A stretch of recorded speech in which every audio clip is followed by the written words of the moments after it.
कभी भी शंकर के मंदिर में जाओ, शिव जी का पूजन कर जब वापिस आओ तो शंकर भगवान के मंदिर में जो बाहर नंदी बैठता है उसके कानों में ओम नमः शिवाय बोलकर अपने मन की कामना उसके कानों में बोलकर आप आ जाइए, आपकी कामना 3 महीने में पूरी हो जाती है।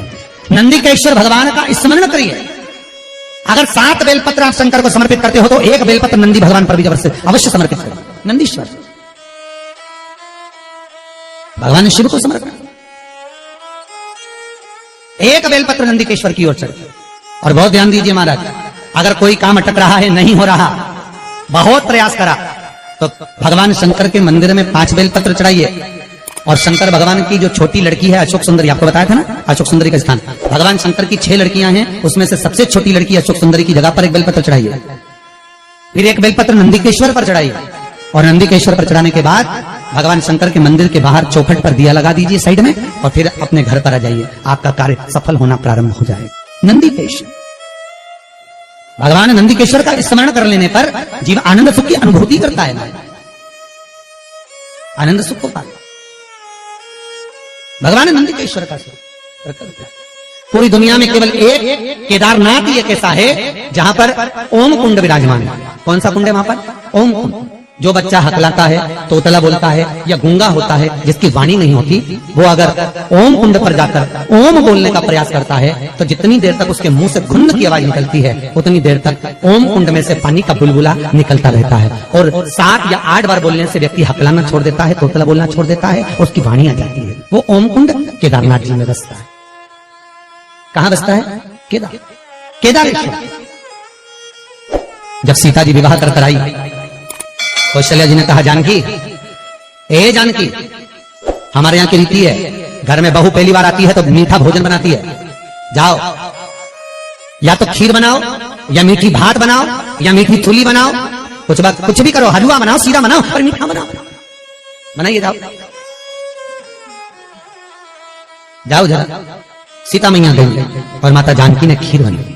क्या बनाई माता जानकी ने? जम के बोलो जरा। खीर। और सीता जी ने खीर बनाई, कौशल्या, कैकेयी, सुमित्रा, दशरथ जी सबको दे दी। सब खाने के लिए बैठे। अब जैसे खीर खाने के लिए बैठते तुरंत एक तेज हवा का संचार हुआ। बहुत तेज हवा चली, बहुत तेज। और जैसे ही हवा चली, एक कचरा दशरथ जी के कटोरे में खीर में जाकर गिर गया। एक तिनका, एक कचरा दशरथ जी के कटोरे।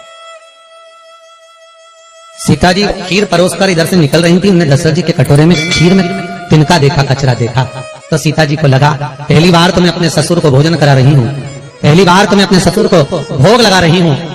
अगर ससुर के कटोरे में कचरा दिखेगा, तिनका दिखेगा, तो ससुर क्या कहेंगे? ये ससुर कहेंगे क्या कि मेरी बहू ने मुझे खाना दिया, भोजन दिया और उसमें भी कचरा दे दिया, और पहली बार तो मैं भोजन दे रही हूं, करूं क्या? सीता जी रसोई घर में गई और रसोई घर में जाकर माता जानकी ने, माता सीता रसोई घर में पहुंच गई। सीता जी झरोके में से, खिड़की में से जो कटोरे में तिनका पड़ा था खीर के अंदर, मां जानकी उस तिनके को निगाहों से देखने लगी। ऐसी निगाह से जानकी जी ने देखा, सीता ने देखा कि वो कचरा कटोरे के अंदर ही जलकर भस्म हो गया। वो तिनका कटोरे में ही जल गया, बस।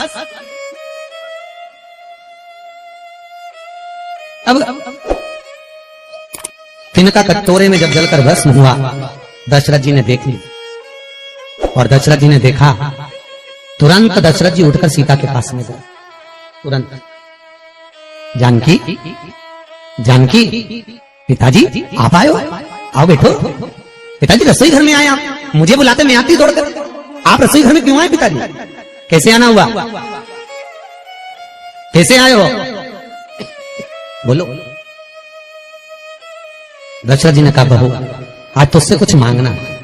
पिताजी मुझसे? आज तो मैंने पहली बार आपको मीठा भोजन बनाकर खिलाया है, बहू को कुछ देना चाहिए, और आज ससुर मांगने के लिए आए? मेरे ससुर मांगने के लिए आए हैं, राजा दशरथ आज सीता से मांगने के लिए आए हैं, ये क्या? बहू आज मुझे तुझसे कुछ मांगना है, देगी? हाँ पिताजी, मांगो, क्या चाहिए? सीता, पहले राम की सौगंध था कि तुझसे जो मांगूंगा तुझे देना पड़ेगा। सीता जी कहती हैं, प्रभु, पिताजी मैं भले सौगंध न खाऊं पर जो मांगोगे दे दूंगी। बोलो क्या चाहिए? बोलो ससुर जी आपको क्या चाहिए? पिताजी क्या चाहिए? दशरथ जी बोले वचन तो देना पड़ेगा, पहले वचन दे। वचन देती हूँ पिताजी। ये सीता अपने ससुर दशरथ को आज वचन देती है, जो रसोई घर अन्नपूर्णा में जो आप मंगोगे मैं दूंगी। तो दशरथ जी ने कहा तूने वचन दिया है सीता, तो मुझे आज वचन के रूप में दे दे कि जैसे आज तूने कटोरे में पड़े हुए तिनके को देखा, ऐसा किसी दुश्मन को भी मत देखना। वचन दे। सीता जी कहती है मैं वचन देती हूँ कि किसी दुश्मन को भी इस तिनके की तरह नहीं देखूंगी। और चरित्र उठाकर देखो, जब जब रावण आता था सीता एक तिनका उठाकर उस तिनके को देखती थी, रावण को नहीं। तिनके को इसलिए देखती थी कि सीता जी मन में सोचती थी वो तो ससुर को वचन दिया है कि तिनके को देखा, ऐसा किसी को मत देखना, इसलिए इसको देख लूं बहुत है। अगर घूर के देख रही बापड़ा तेरे को छोड़ने वाली नहीं, तिनके को देख, तेरे को तो मैं यूं ही निपटा दूं, एक मिनट नहीं लगे। जब जब रावण आता था सीता तिनके को देखती थी। जब जब रावण आया सीता ने तिनके को देखा, बार बार तिनके को देखा। तो रावण ने 2500 बार माता सीता से पूछा था कि मैं आता हूं तो तू तिनका क्यों देखती है? पर सीता बोली नहीं, क्योंकि मैंने अपने ससुर को वचन दिया है कि किसी जैसा तूने तिनके को देखा ऐसा दुश्मन को भी मत देखना, इसलिए नहीं देख पा रही तेरे को। अगर देख